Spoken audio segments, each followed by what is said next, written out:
Alright, welcome back gamers. You're back with Wheezy on AlternativeDVD.com, and today we're reviewing Dark Souls for the Xbox 360. Now, this game is extremely in-depth. This is a role-playing game that is going to consume your life, and will definitely... I recommend getting a player's guide, or you're going to be constantly going online to look things up. Dark Souls operates, this is the inventory screen here. You bring up by pushing your start button, and then your left and right bumper will select your subcategories in the upper right hand corner. Browse use items, pretty simple. Your first column is your Astunas flask, which is your potions you'll get near the beginning of the game.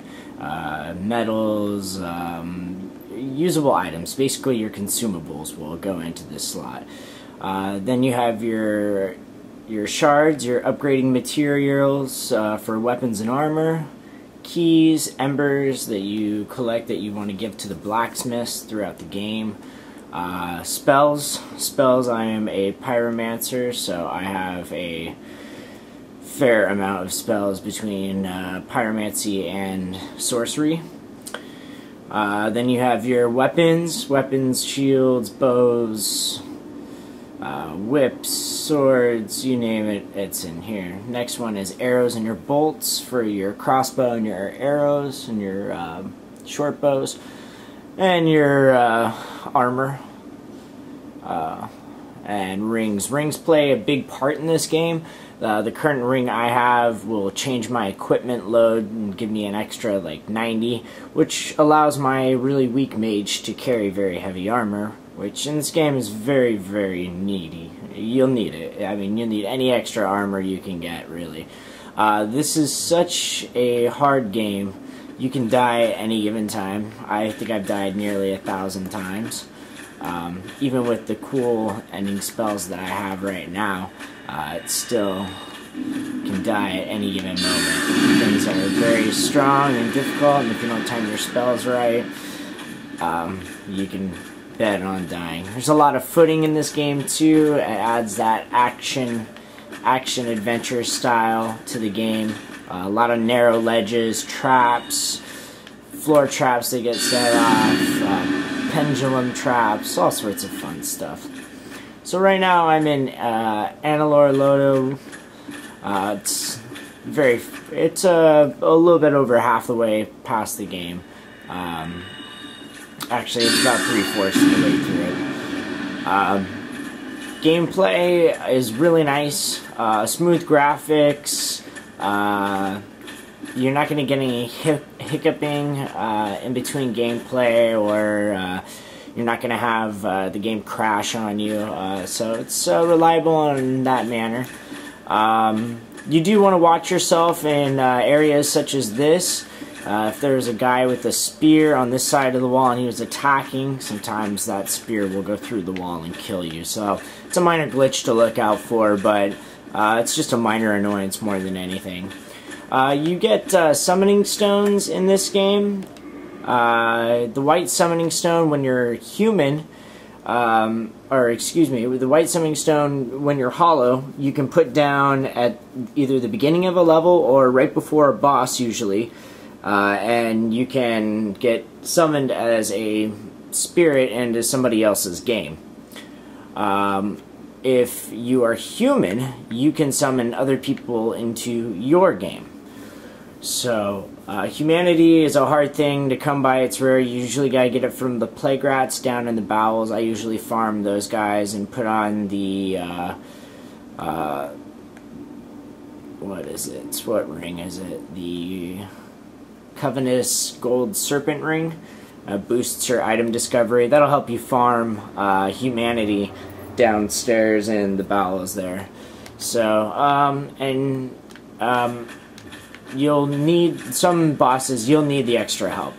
The last boss that I just beat, I had to have 3 guys in there because there's two guys that are bosses, and if you mess up, you can lose half your life. See, look at that, 2 hits, 1 from each guy, boom, I'm dead. You die, so quickly and so fast in this game, it's ridiculous. Especially when you add the traps in there. Until you know where every guy, you know, appears and every meticulous detail, it's hard to get past the level.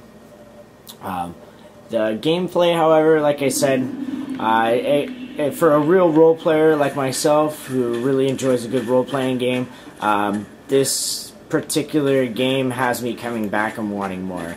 It gives you a Game Plus edition at the end of it as well, so when you beat it you get to resume your levels, and all of the monsters will get 2.5 times harder than what they're at right now, which I can't even really imagine because I think this game is insanity.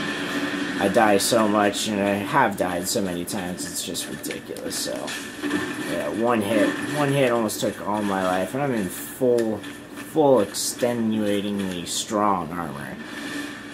I'm not weak at all. My spell's devastated, but still, taking that hit in this game, that's the hard part about playing a mage. Just like any other role-playing game, so you have limited armor, and you know, you're gonna make it work for you. It wasn't until recently that I was able to put on all this heavy stuff, but even with it on, it still doesn't provide the utmost protection.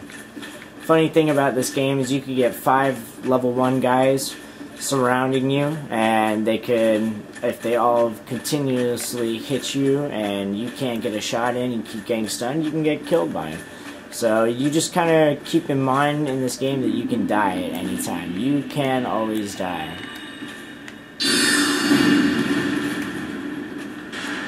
Using the roll with the B button is a very essential part of the game.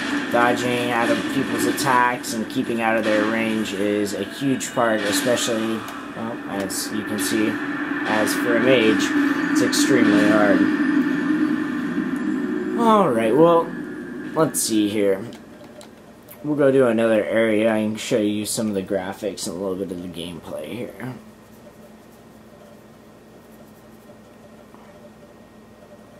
Loading screen when you're dying numerous times, you know, is kind of annoying, but I mean, really, you're only looking at a 10-second wait time, so really not that bad. You'll get an item later that'll let you warp from place to place. You'll see other players that'll show up around. See, you got a knight that just showed up here. They go away, but you get to see them, and you can leave messages on the ground with the orange soapstone, and leave messages other players can read.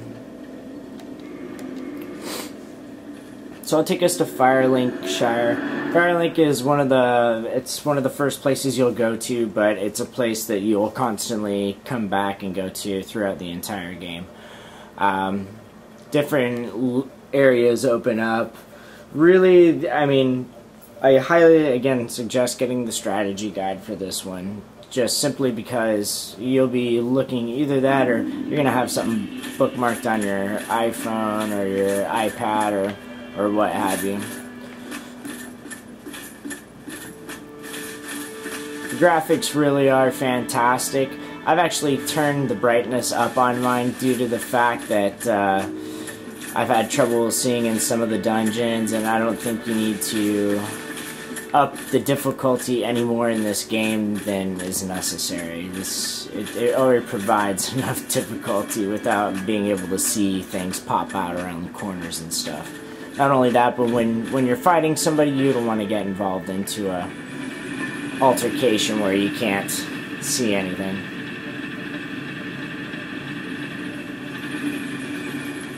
It's a very open-ended role-playing game. There's lots to do, and like I said, almost extremely meticulous, but as you can see, the graphics are just amazing.